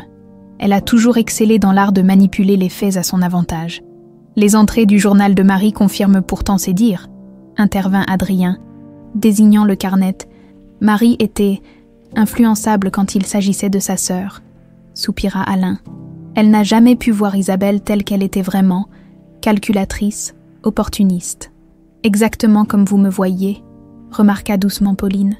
Est-ce vraiment Isabelle que vous détestez? Ou simplement toute femme qui menace votre contrôle sur cette famille? La question, directe et incisive, prit Alain au dépourvu. Pour la première fois, Pauline le vit véritablement désarçonné, sans la carapace d'arrogance qui le caractérisait habituellement. « Je... » commença-t-il avant de s'interrompre, Cherchant ses mots, à cet instant, le téléphone sonna. Adrien se leva pour répondre, laissant Pauline et Alain dans un silence lourd. Lorsqu'il revint, son visage était blême. « C'était la réception », annonça-t-il. « Isabelle est en bas. Elle exige de voir Pauline immédiatement. »« Hors de question », trancha Alain en se levant. « Cette femme n'a pas sa place ici. Ce n'est pas à vous d'en décider, » rétorqua Pauline avec une assurance nouvelle. « Si Isabelle est vraiment ma mère, j'ai des questions à lui poser. »« Des questions », ricana Alain. « Comme pourquoi elle t'a abandonné, pourquoi elle revient subitement après toutes ces années. Ou peut-être devrais-tu lui demander combien elle espère tirer de cette situation. » père, s'indigna Adrien. Ça suffit. Mais Alain ne l'écoutait pas, emporté par une colère longtemps contenue. Isabelle n'a jamais rien fait par altruisme. Si elle est ici, c'est qu'elle veut quelque chose. Maintenant que Marie n'est plus là pour lui envoyer régulièrement de l'argent, elle cherche une nouvelle vache à lait. « Comment osez-vous » s'écria Pauline, tremblante d'indignation. « Vous ne savez rien de ses motivations. Je la connais mieux que personne, » répliqua sèchement Alain. « J'ai vu ce qu'elle a fait à Marie. Comment elle l'a manipulée année après année. » Un bruit de pas dans le couloir les fit se retourner. Isabelle se tenait là, accompagnée d'un Gérard visiblement embarrassé. « Je suis désolée, monsieur, » balbutia le chauffeur. Elle a insisté et... « Ça ira, Gérard. » le congédia Alain d'un geste sec. Isabelle fit un pas dans la pièce, son regard passant d'Alain à Adrien, pour finalement se poser sur Pauline. Dans ses yeux brillait une émotion complexe. Fierté, regret, espoir, tout cela mêlé en un cocktail indéchiffrable. « Tu as lu le journal », constata-t-elle en désignant le carnet que Pauline tenait toujours. « Alors tu sais, je sais ce que Marie a écrit », nuança Pauline. « Mais j'aimerais entendre votre version. » Un sourire triste étira les lèvres d'Isabelle. « Ma version n'est pas très glorieuse. J'en ai peur. J'étais jeune, impulsive, terrorisée à l'idée d'élever un enfant seul dans un monde qui condamnait les mères célibataires. Les Dumont m'ont semblé être une solution idéale. Un couple aimant, stable, qui ne pouvait pas avoir d'enfant. Et quand ils sont morts, insista Pauline, la voix serrée, j'étais à l'étranger, expliqua Isabelle, baissant les yeux. Marie m'a prévenue trop tard quand je suis revenue en France. Tu avais déjà été placée dans le système, j'ai essayé de te retrouver, mais... Mensonge, tonna Alain. Marie t'a envoyé de l'argent pendant des années pour t'aider à récupérer ta fille, et tu n'as rien fait, parce que tu m'avais détruite, s'écria Isabelle, perdant soudain son calme. Tu avais fait de moi une paria, une femme sans ressources, sans crédibilité. Quelle chance avais-je devant un tribunal face au tout-puissant Alain Lambert, qui m'aurait dépeinte comme une dépravée, une irresponsable. Le silence qui suivit cette explosion était assourdissant. Puis, doucement, le gazouillis d'Alice leur parvint depuis la chambre voisine. La petite s'était réveillée de sa sieste, ignorante du drame qui se jouait à quelques mètres. Ce son innocent brisa quelque chose en Isabelle. Ses épaules s'affaissèrent, et pour la première fois, Pauline vit au-delà du masque de l'élégante femme d'affaires. Elle vit une femme brisée par les regrets et la culpabilité. « Je ne suis pas venue pour causer des problèmes », dit finalement Isabelle d'une voix plus douce, « ni pour réclamer quoi que ce soit. Marie m'a fait promettre de veiller sur toi, de m'assurer que tu étais heureuse. Quand j'ai appris ton mariage avec Adrien, j'ai d'abord cru à une cruelle plaisanterie du destin. Puis j'ai compris que c'était Marie, depuis l'au-delà, qui avait orchestré cette réunion. » « Orchestré ?» répéta Adrien perplexe. « Marie savait qu'elle mourrait, » expliqua Isabelle. « Elle a engagé Pauline spécifiquement, espérant sans doute que vous vous trouveriez naturellement, sans la pression d'Alain. Mais son plan a été contrecarré par les événements. Tous se tournèrent instinctivement vers la chambre d'Alice, comprenant ce qu'Isabelle sous-entendait. La grossesse de Pauline avait précipité un mariage qui aurait dû être, dans l'esprit de Marie, une union naturelle et consentie entre deux jeunes gens. Alain s'était écarté, s'appuyant lourdement contre le mur. Son visage, habituellement si autoritaire, reflétait maintenant une confusion presque enfantine. « Marie a tout manigancé », murmura-t-il, incrédule, « pendant des années, sous mon propre toit. » Elle voulait guérir sa famille, corrigea doucement Isabelle. « Et maintenant, il ne tient qu'à vous de décider si vous poursuivez son œuvre ou si vous la détruisez définitivement. » Sur ces mots, elle sortit de son sac une enveloppe qu'elle tendit à Pauline. « Les résultats d'un test ADN que j'ai fait réaliser, avec un échantillon que Marie avait conservé, je voulais être certaine avant de tout te révéler. Tu es bien ma fille, Pauline. Le reste ne dépend que de vous. » 3 jours s'étaient écoulés depuis les révélations d'Isabelle. 3 jours pendant lesquels le manoir Lambert était devenu étrangement silencieux, comme si tous ses habitants retenaient leur souffle. Alain s'était retranché dans son bureau, refusant tout contact, même avec Gisèle qui lui apportait ses repas sur un plateau qu'elle retrouvait souvent intact. Pauline et Adrien, quant à eux, oscillaient entre de longues discussions à voix basse et des silences lourds de questions sans réponse, Ils avaient décidé, d'un commun accord, de ne pas prendre de décision hâtive concernant leur avenir. Pour l'instant, seul comptait le bien-être d'Alice, à qui il s'efforçait d'épargner les tensions qui agitaient sa famille. Ce matin-là, Pauline préparait le petit déjeuner d'Alice lorsque Adrien entra dans la cuisine, le visage marqué par une nuit d'insomnie. « J'ai appelé un avocat », annonça-t-il en se servant une tasse de café, « pour comprendre les implications légales de notre situation. » Pauline hocha simplement la tête, incapable de formuler à voix haute ce qui les tourmentait tous deux. Leur mariage, contracté dans l'ignorance de leur lien de parenté, était-il même valide? Et Alice, fruit de cette union, quel statut aurait-elle si... « Il nous recevra la semaine prochaine, » poursuivit Adrien, interrompant ses pensées. « D'ici là, nous devons rester discrets sur toute cette affaire. »« Tu as peur du scandale ?»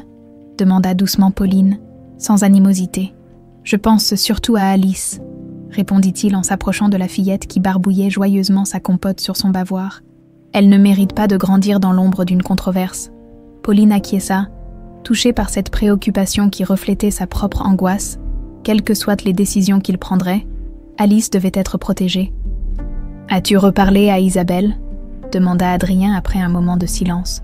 « Brièvement, au téléphone, » admit Pauline. « Elle m'a proposé de dîner avec elle ce soir, pour apprendre à nous connaître. Tu iras ? Je ne sais pas encore, » soupira Pauline. « Une partie de moi veut des réponses, veut comprendre qui elle est vraiment, mais une autre partie a peur d'être déçue, » compléta doucement Adrien. Pauline lui offrit un sourire reconnaissant, malgré le choc des révélations, malgré l'incertitude qui planait sur leur avenir.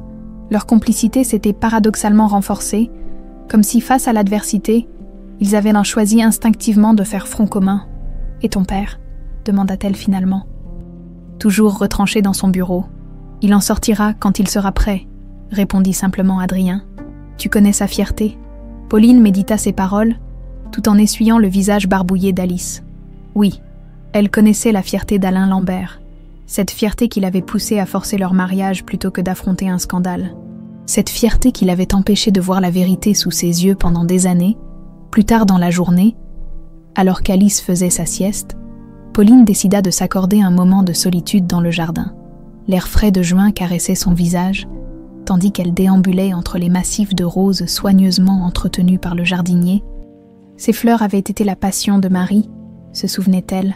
Combien de fois l'avait-elle observée en train de les tailler, de les bichonner avec une tendresse qu'elle réservait habituellement à son fils. Elle passait des heures ici. La voix d'Alain la fit sursauter. Elle ne l'avait pas entendu approcher.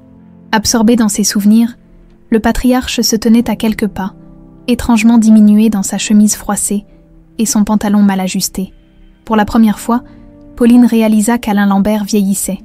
Marie disait que les roses lui racontèrent des secrets, poursuivit-il, le regard perdu dans le vague. Des secrets qu'aucun humain ne pouvait entendre. Pauline ne répondit pas. Surprise par cette confidence inattendue, Alain s'approcha d'un rosier particulièrement fourni, effleurant du bout des doigts un bouton prêt à éclore. Marie aimait les choses belles et fragiles, murmura-t-il comme pour lui-même. Les fleurs, la musique, la poésie et sa sœur. Il se tourna finalement vers Pauline, la regardant vraiment pour la première fois depuis des jours. « Tu lui ressembles, tu sais, pas physiquement. Tu as les traits d'Isabelle, mais cette force tranquille, cette détermination, c'est Marie tout craché. » Pauline sentit sa gorge se nouer. Cet homme qui l'avait tant méprisée lui offrait peut-être le plus beau des compliments. « Merci », murmura-t-elle. Alain s'assit lourdement sur un banc de pierre, ses épaules voûtées trahissant le poids des révélations récentes. « J'ai passé ma vie à construire des murs, » confessa-t-il après un long silence. « Des murs pour protéger ce que j'aimais, pour tenir à distance ce que je craignais. J'étais persuadée de faire ce qu'il fallait. » Pauline s'assit à côté de lui, respectant la distance qu'il maintenait toujours. « Qu'est-ce que vous craignez tant ?» osa-t-elle demander. « De perdre le contrôle, » admit-il avec une candeur désarmante. « Quand Isabelle est entrée dans nos vies, avec son rire trop fort et ses idées révolutionnaires, j'ai vu comment elle fascinait Marie. J'ai eu peur qu'elle ne l'entraîne loin de moi, de la vie que j'avais construite pour nous. » Alain se tut un instant, perdu dans ses souvenirs. Puis il y a eu cette histoire avec Philippe Fournier, un homme brillant mais instable, imprévisible, tout ce que je détestais, quand Isabelle est tombée enceinte. Vous avez vu cela comme une trahison, compléta doucement Pauline. J'ai vu cela comme la preuve que j'avais raison, corrigea Alain. Isabelle était inconséquente, dangereuse pour notre famille. Je l'ai éloignée, convaincue de partir, de confier son enfant, toi, à une famille convenable. Il passa une main lasse sur son visage.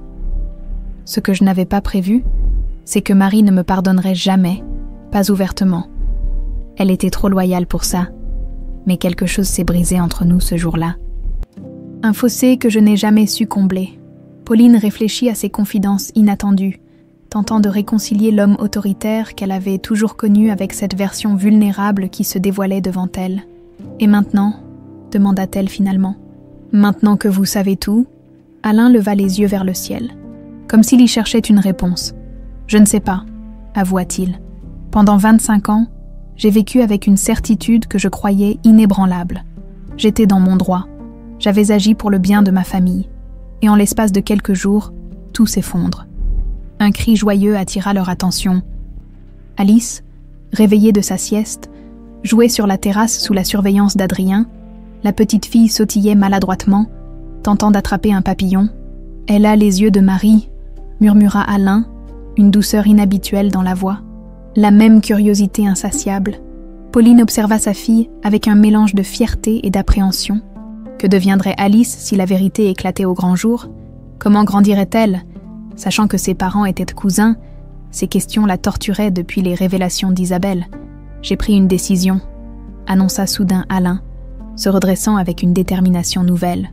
Concernant Alice, Pauline se figea. Craignant le pire, allait-il leur demander de quitter le manoir, exiger qu'ils se séparent pour éviter le scandale? « Je vais léguer le manoir à son nom », déclara-t-il simplement, ainsi que la majorité de mes actions dans le groupe Lambert. La stupéfaction laissa Pauline sans voix. De tous les scénarios qu'elle avait envisagés, celui-ci était le plus improbable. « Mais pourquoi ?» balbutia-t-elle finalement. « Parce que Marie l'aurait voulu ainsi », répondit Alain avec un sourire triste. « Et parce que j'ai commis assez d'erreurs dans ma vie pour savoir reconnaître une chance de rédemption quand elle se présente. » Il se leva lentement, ses articulations craquant légèrement. « Quant à vous deux, » poursuivit-il en désignant Adrien qui approchait, Alice dans les bras. « Je ne m'opposerai à aucune décision que vous prendrez. Si vous choisissez de rester ensemble, je vous soutiendrai. Si vous préférez vous séparer, je m'assurerai que vous ne manquiez jamais de rien. » Cette déclaration, prononcée avec une simplicité presque solennelle, laissa Pauline bouleversée. L'homme qui se tenait devant elle n'était plus le patriarche inflexible qu'elle avait appris à craindre, mais un être humain fragile, conscient de sa propre mortalité et de ses erreurs. « Grand-père », s'écria Alice en apercevant Alain. Ce simple mot, prononcé pour la première fois, fit vaciller le vieil homme. Alice tendait ses petits bras vers lui, un sourire radieux illuminant son visage poupin. Après un moment d'hésitation, Alain la prit maladroitement des bras d'Adrien. « Bonjour, petite princesse », murmura-t-il, la voix rauque d'émotion. Adrien observait la scène avec stupéfaction, n'osant croire à ce changement radical chez son père. Pauline, quant à elle, sentit une larme couler sur sa joue, non pas de tristesse, mais d'un sentiment complexe mêlant soulagement et espoir. Alice, inconsciente des drames adultes qui se jouaient autour d'elle, gazouillait joyeusement dans les bras de son grand-père, attrapant sa cravate avec fascination. Et pour la première fois depuis que Pauline le connaissait, Alain Lambert sourit, un sourire authentique qui adoucit son visage sévère et fit briller ses yeux d'une lueur qu'elle n'y avait jamais vue. « Marie serait fière de toi », dit doucement Pauline, osant exprimer ce qu'elle ressentait. Alain hocha la tête, incapable de parler, serrant sa petite fille contre lui comme le plus précieux des trésors. Ce geste simple semblait exorciser des années de rigidité et de froideur, comme si Alice, par sa seule innocence, avait réussi là où tous avaient échoué, fissurer la carapace du patriarche. « J'ai été un imbécile », admit finalement Alain, regardant tour à tour son fils et Pauline. « Un vieil imbécile têtu et aveugle. Pouvez-vous me pardonner ?» Cette question, posée avec une humilité désarmante, flotta entre eux comme une offrande fragile. Adrien et Pauline échangèrent un regard, communiquant silencieusement dans ce langage qui leur était devenu familier à force d'épreuves partagées. « Nous pouvons essayer », répondit finalement Adrien, franchissant le fossé invisible qui l'avait toujours séparé de son père pour poser une main sur son épaule. « Ensemble, dans le lointain, Le téléphone sonna à l'intérieur du manoir, mais personne n'y prêta attention. Ce moment de réconciliation, si improbable quelques jours plus tôt, méritait d'être préservé de toute interruption. Ce qu'ils ignoraient alors, c'est que cet appel annonçait l'arrivée imminente d'Isabelle, porteuse d'une ultime révélation qui allait définitivement bouleverser leur destinée commune. Le ciel s'assombrissait sur Paris, annonçant l'orage qui couvait depuis le matin. Des nuages lourds et menaçants s'amoncelaient au-dessus du manoir Lambert, comme un présage des tensions qui allaient bientôt éclater. Isabelle arriva peu avant le dîner, sans prévenir, lorsque Gisèle l'introduisit dans le salon où la famille était réunie. Un silence pesant s'installa. Alain, qui tenait encore Alice sur ses genoux, se raidit imperceptiblement mais ne dit rien. Le temps des confrontations stériles semblait révolu. « Je vous prie de m'excuser pour cette visite impromptue », commença Isabelle, visiblement nerveuse malgré son élégance habituelle. « Mais j'ai pensé qu'il valait mieux vous parler à tous, avant la fête d'anniversaire d'Alice. » Pauline fronça les sourcils. « Comment savez-vous pour l'anniversaire d'Alice ?»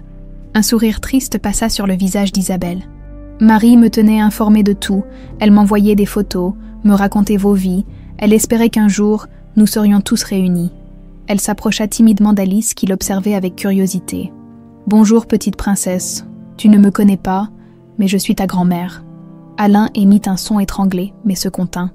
Serrant brièvement les poings avant de les relâcher, ce simple geste n'échappa pas à Isabelle, qui lui jeta un regard en biais. « Tu as toujours détesté partager, Alain, » remarqua-t-elle doucement. « Mais cet enfant a droit à toute sa famille, pas seulement à celle que tu juges digne d'elle, Adrien. » Sentant la tension monter, intervint. « Vous avez parlé d'une raison pour votre visite ?» Isabelle hocha la tête, redevenant sérieuse. Elle sortit de son sac un épais dossier qu'elle posa sur la table basse. « Je ne suis pas venue les mains vides, » annonça-t-elle. « Ni pour causer des problèmes. Je suis venue réparer mes erreurs. » Et celle d'Alain.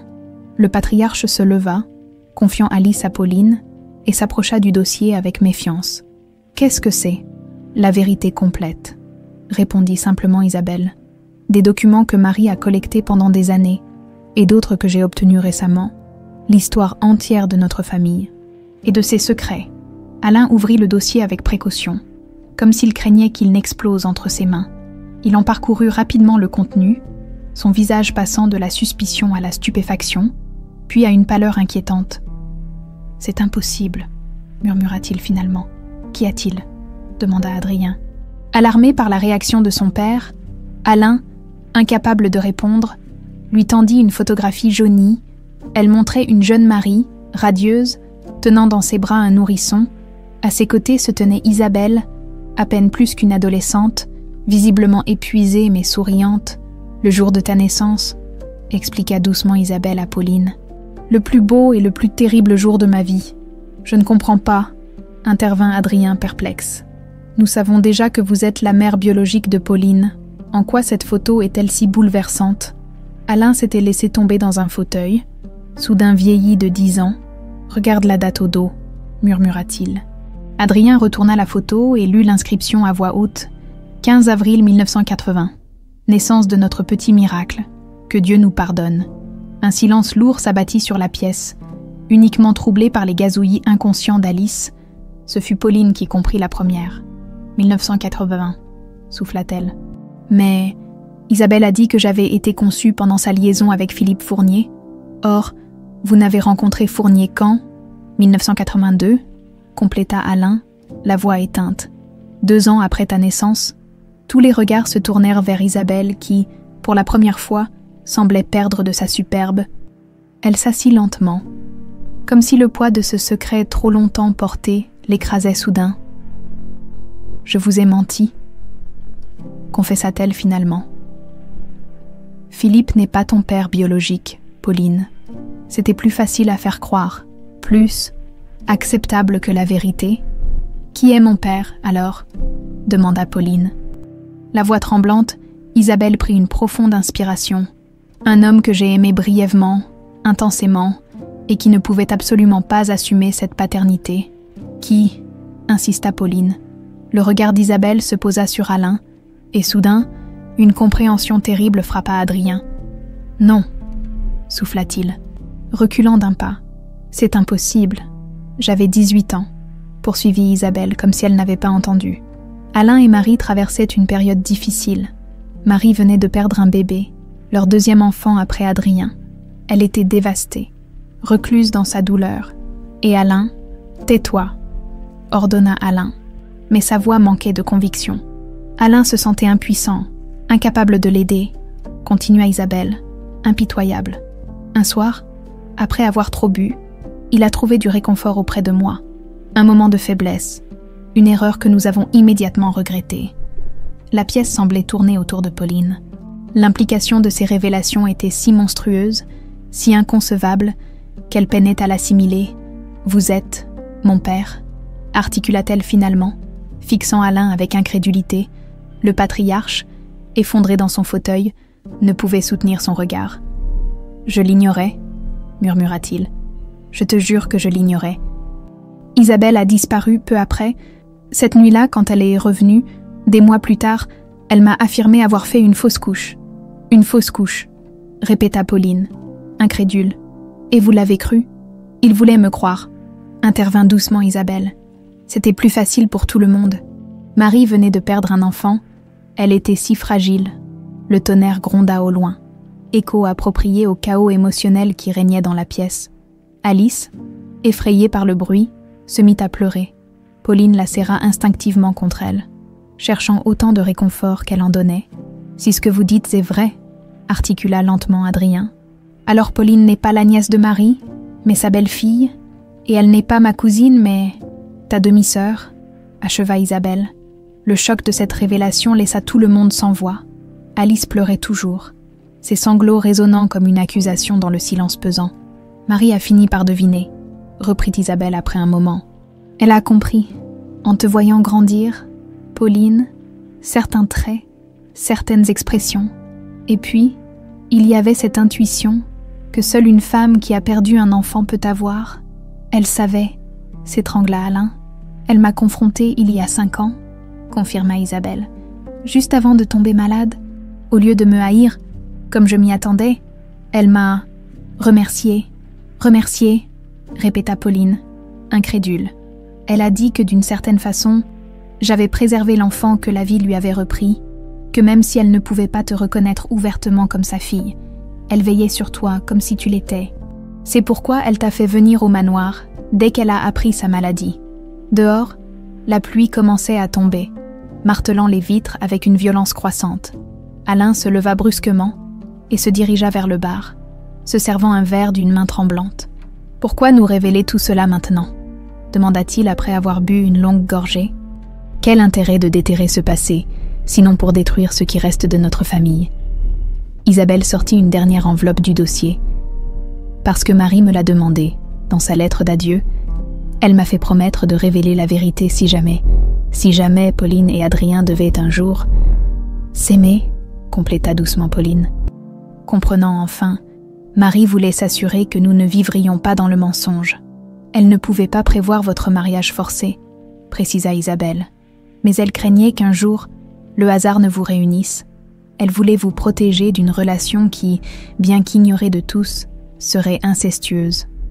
Ce mot, prononcé à voix haute, fit frissonner Pauline. Tout ce temps, en cherchant l'amour et la reconnaissance d'Alain. Elle avait en réalité cherché l'affection d'un père qui l'avait rejetée sans même savoir qui elle était vraiment. « Alice », murmura-t-elle soudain, horrifiée. « Notre fille est-elle ? Elle est parfaitement saine », la rassura immédiatement Isabelle. « J'ai fait vérifier les dossiers médicaux que Marie avait conservés. Il n'y a aucun risque génétique pour Alice. Elle est votre miracle à tous. » Un éclair déchira le ciel, illuminant brièvement la pièce d'une lueur blafarde.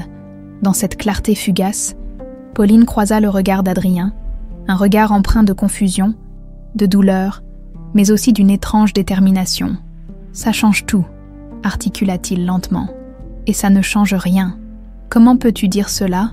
s'étonna Pauline. « Nous sommes frères et sœurs par le sang, mais étrangers par l'histoire, » compléta Adrien. « Nous n'avons pas grandi ensemble. Nous n'avons pas partagé une enfance. Notre lien s'est construit différemment, à travers les épreuves, à travers Alice. » Il s'approcha d'elle, prenant délicatement sa main libre, l'autre tenant toujours leur fille. Je ne dis pas que c'est simple, ni que je sais comment nous allons gérer cela, mais je refuse de laisser cette révélation détruire la famille que nous avons construite. Aussi imparfaite soit-elle, Alain observait son fils avec une expression indéchiffrable. Puis, lentement, il se tourna vers Pauline. « Ma fille », prononça-t-il pour la première fois, ces deux mots simples portant le poids de décennies de rejet et d'ignorance. « Pourras-tu jamais me pardonner ?» Pauline sentit des larmes couler sur ses joues, émotions contradictoires se bousculant en elle. Colère, confusion, soulagement et, étrangement, un début de paix. « Je ne sais pas », répondit-elle honnêtement. « Mais pour Alice, je suis prête à essayer. » L'orage atteignit son paroxysme, déversant sa fureur sur le manoir Lambert, comme pour laver les décennies de mensonges et de secrets. Dans le salon, 4 adultes et un enfant se tenaient au milieu des ruines de leur certitude, confrontés à un avenir qu'aucun d'eux n'aurait pu imaginer. « L'anniversaire d'Alice est dans 2 jours », rappela doucement Isabelle. Marie avait prévu quelque chose pour cette occasion, une lettre, qu'elle m'a confiée avant de mourir, à ouvrir le jour des 2 ans de sa petite fille. Elle tendit une enveloppe scellée à Pauline. Je ne sais pas ce qu'elle contient, mais connaissant Marie, ce doit être important. Pauline prit l'enveloppe, sentant sous ses doigts le dernier message de celle qui avait été, sans qu'elle le sache, la seule figure maternelle bienveillante de sa vie. Nous l'ouvrirons ensemble, décida-t-elle, regardant tour à tour Adrien, Alain et Isabelle. En famille, et pour la première fois depuis que l'orage avait éclaté, tant à l'extérieur qu'à l'intérieur du manoir, un rayon de lumière perça les nuages, promesse fragile d'une accalmie à venir. Le matin du 2e anniversaire d'Alice se leva sur un ciel lavé par l'orage de la veille. Une lumière douce filtrait à travers les rideaux du salon du manoir Lambert. Transformé pour l'occasion en un royaume féerique, des ballons roses et blancs flottaient au plafond. Des guirlandes scintillantes serpentaient le long des murs, et au centre trônait un gâteau en forme de château, surmonté de 2 bougies attendant d'être soufflées. Pauline, debout devant la fenêtre, observait l'agitation des quelques invités dans le jardin. Les dernières 48 heures avaient été un tourbillon d'émotions contradictoires, de discussions interminables et de décisions difficiles. Après les révélations d'Isabelle, la famille Lambert s'était retrouvée au bord du gouffre. Mais étrangement, c'était l'anniversaire d'Alice qui les avait ramenés à l'essentiel. Le bonheur de cette enfant innocente, née dans des circonstances extraordinaires, mais qui méritait une vie ordinaire, emplie d'amour. « Tu es magnifique », murmura Adrien en s'approchant. Pauline se tourna vers lui avec un sourire timide. Leur relation avait inévitablement changé depuis qu'ils connaissaient la vérité sur leur lien de parenté. Une distance respectueuse s'était instaurée entre eux, mais aussi, paradoxalement, une complicité plus profonde, délestée des tensions et des non-dits. « Comment te sens-tu » demanda-t-elle doucement. « Étrangement en paix » répondit-il après un moment de réflexion. Comme si, après avoir traversé une tempête, nous avions enfin atteint un rivage, différent de celui que nous visions. Certes, mais un rivage tout de même. Dans le jardin, Alice courait d'un invité à l'autre, resplendissante dans sa robe de princesse, suivie de près par Isabelle, qui veillait sur elle avec une dévotion touchante. La relation entre Pauline et sa mère biologique restait fragile, teintée de méfiance. Mais pour Alice, elles avaient décidé de faire des efforts. Une enfant ne pouvait jamais avoir trop de personnes pour l'aimer. « Elle est là », demanda soudain Adrien, cherchant des yeux une silhouette familière. « Pas encore », répondit Pauline. « Mais elle viendra. Elle l'a promis. » La sonnette retentit, et Gisèle alla ouvrir. Un moment plus tard, Alain apparut dans l'encadrement de la porte, tenant par la main une femme élégante d'une 50aine d'années. « Bonjour », dit-elle simplement, son regard doux se posant sur Pauline. « Je m'appelle Charlotte Meunier. Je suis ma mère adoptive, » compléta Pauline, la gorge nouée. « Enfin, vous l'auriez été si... » Charlotte hocha la tête, émue. « Marie m'avait contactée juste avant sa mort. Elle m'a raconté votre histoire, m'a expliqué pourquoi elle n'avait jamais pu finaliser l'adoption qu'elle souhaitait tant. Elle sortit de son sac un petit écrin. Elle m'a confié ceci pour vous. Une part de l'héritage qu'elle n'a jamais pu vous transmettre ouvertement. L'écrin contenait un délicat bracelet en or, serti de petites émeraudes. C'était le bracelet de sa grand-mère, expliqua Charlotte. Elle voulait qu'il vous revienne, à vous, puis un jour à Alice, pour que le lien ne se brise jamais. Pauline enfila le bracelet d'une main tremblante. Touchée par ce geste posthume de Marie, même dans la mort, elle veillait sur sa famille, tissant des liens entre les générations. « Merci d'être venue », dit-elle sincèrement à Charlotte. « Votre présence signifie beaucoup, pour nous tous. » La fête battait son plein lorsqu'Alain demanda l'attention de tous en tapant doucement sur son verre.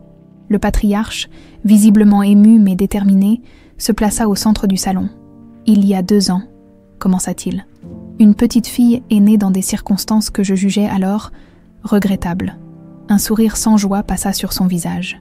Quelle ironie du sort, n'est-ce pas? Cet enfant que je considérais comme une intruse dans ma famille se révèle être le lien le plus pur entre nous tous. Il fit signe à Pauline et Adrien de s'approcher. Alice blottit entre eux. Aujourd'hui, je voudrais faire une annonce. En l'honneur du 2e anniversaire d'Alice Lambert, j'ai créé une fondation portant son nom.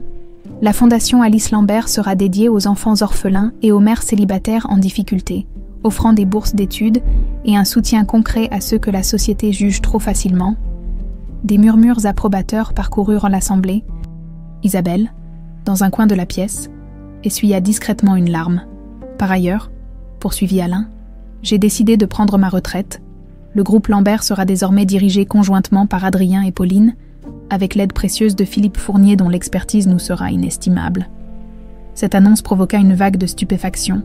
Philippe Fournier, l'ancien beau-frère d'Alain, son rival de toujours, invité à co-diriger l'Empire Lambert, c'était un revirement spectaculaire, le symbole d'une réconciliation que personne n'aurait cru possible. Enfin, conclut Alain, la voix légèrement tremblante, je voudrais porter un toast à Marie, sans qui rien de tout cela n'aurait été possible, à ma défunte épouse, qui, dans sa sagesse infinie, a su voir au-delà de nos erreurs et de nos faiblesses, qui a planté les graines d'une réconciliation que je n'ai pas su accomplir de son vivant. Tous levèrent leur verre en silence, unis dans le souvenir de cette femme extraordinaire dont la main invisible avait guidé leur destin. Après le gâteau et les cadeaux, alors que les invités commençaient à se disperser, la famille se réunit dans le bureau d'Alain. Le moment était venu d'ouvrir la lettre de Marie. Alice, épuisée par les émotions de la journée, s'était endormie dans les bras de Charlotte, qui avait proposé de veiller sur elle pendant ce moment intime. Pauline, assise entre Adrien et Isabelle, face à Alain, décacheta l'enveloppe d'une main tremblante. L'écriture de Marie, élégante et ferme, couvrait plusieurs pages. « Mais très cher, si vous lisez cette lettre, c'est que j'ai quitté ce monde et qu'Isabelle a tenu sa promesse de vous réunir tous. C'est aussi qu'Alice a maintenant 2 ans, et que la vérité, dans toute sa complexité, a enfin éclaté au grand jour. Je vous demande pardon. Pardon d'avoir gardé tant de secrets. Pardon d'avoir manqué de courage pour affronter les conséquences de nos actes. J'ai cru agir pour le mieux. Protéger ceux que j'aimais, éviter des souffrances inutiles. Mais en réalité, j'ai seulement reporté l'inévitable confrontation avec la vérité. Alain, mon amour, je te pardonne. Cette nuit avec Isabelle, ce moment de faiblesse que tu as tant regretté, je l'ai compris, même si je n'ai jamais pu t'en parler. Ton orgueil et ta peur t'ont poussé à ériger des murs, à rejeter ta propre fille sans même savoir qui elle était. Mais je sais qu'au fond de toi, cet homme que j'ai aimé toute ma vie est capable d'amour et de rédemption.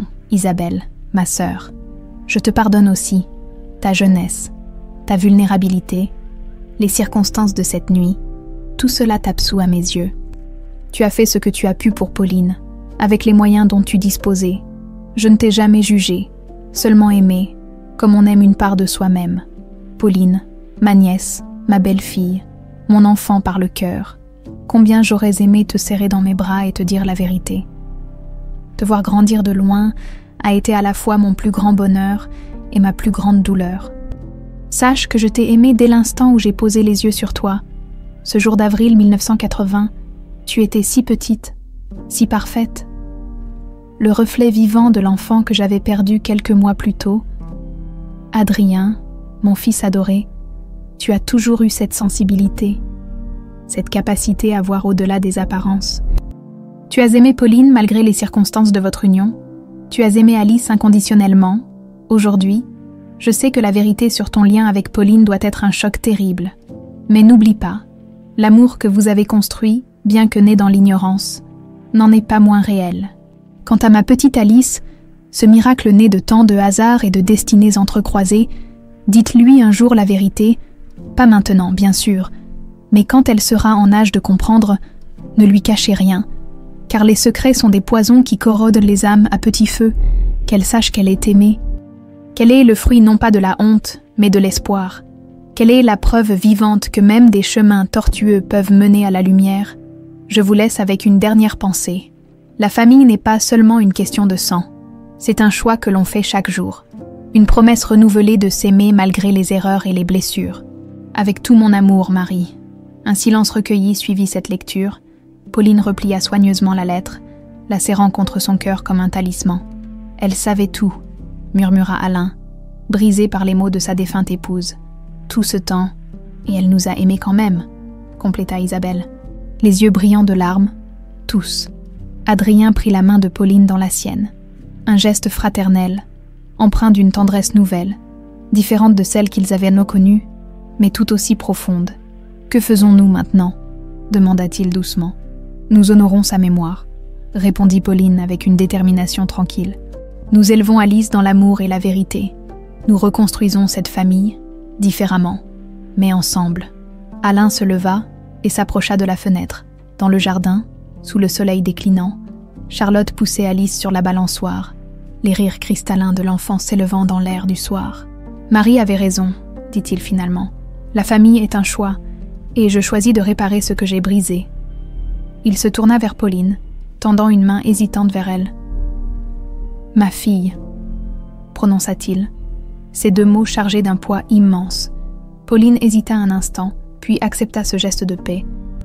Scellant sans un mot le début d'une guérison longtemps attendue, quelques années plus tard, dans ce même jardin, une Alice de 5 ans courait parmi les roses que Marie avait tant aimées.